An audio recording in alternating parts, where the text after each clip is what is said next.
About 5 years ago, I lived downtown in a major city in the US. I've always been a night person, so I would often find myself bored after my roommate, who was decidedly not a night person, went to sleep. To pass the time, I used to go for long walks and spend the time thinking. I spent 4 years like that, walking alone at night, and never once had a reason to feel afraid.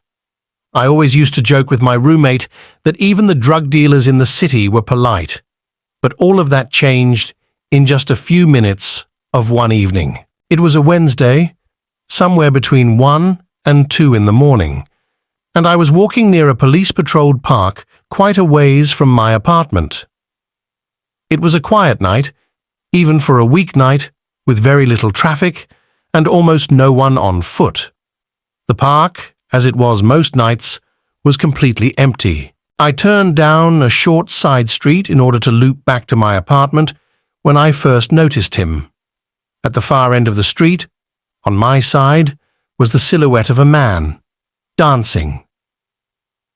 It was a strange dance, similar to a waltz, but he finished each box with an odd forward stride. I guess you could say he was dance walking, headed straight for me. Deciding he was probably drunk, I stepped as close as I could to the road to give him the majority of the sidewalk to pass me by. The closer he got, the more I realized how gracefully he was moving. His eyes were open wide and wild, head tilted back slightly, looking off at the sky. His mouth was formed in a painfully wide cartoon of a smile. Between the eyes and the smile, I decided to cross the street before he danced any closer. I took my eyes off of him to cross the empty street. As I reached the other side, I glanced back and then stopped dead in my tracks. He had stopped dancing and was standing with one foot in the street, perfectly parallel to me. He was facing me, but still looking skyward. Smile still wide on his lips. I was completely and utterly unnerved by this. I started walking again, but kept my eyes on the man. He didn't move.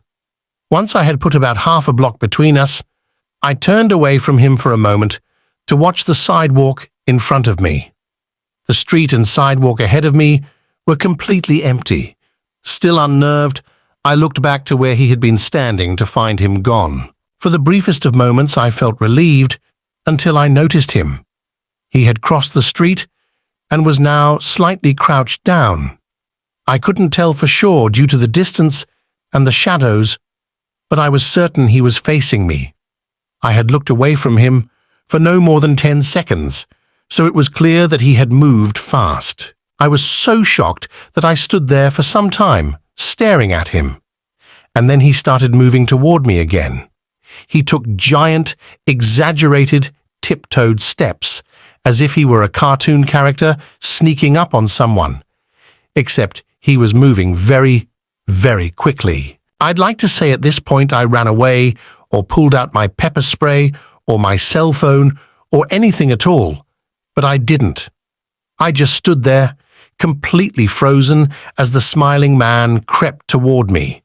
And then he stopped again, about a car length away from me, still smiling his smile, still looking to the sky. When I finally found my voice, I blurted out the first thing that came to mind.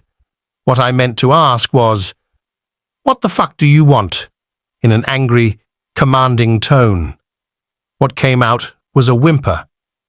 What the phew? Regardless of whether or not humans can smell fear, they can certainly hear it. I heard it in my own voice, and that only made me more afraid. But he didn't react to it at all. He just stood there smiling, and then, after what felt like forever, he turned around, very slowly, and started dance-walking away. Just like that. Not wanting to turn my back to him again, I just watched him go until he was far enough away to almost be out of sight. And then I realized something. He wasn't moving away anymore, nor was he dancing. I watched in horror as the distant shape of him grew larger and larger. He was coming back my way, and this time he was running. I ran too. I ran until I was off of the side road and back onto a better lit road with sparse traffic. Looking behind me then, he was nowhere to be found. The rest of the way home, I kept glancing over my shoulder, always expecting to see his stupid smile. But he was never there. I lived in that city for 6 months after that night, and I never went out for another walk. There was something about his face that always haunted me. He didn't look drunk, he didn't look high. He looked completely and utterly insane. That's a very, very scary thing to see.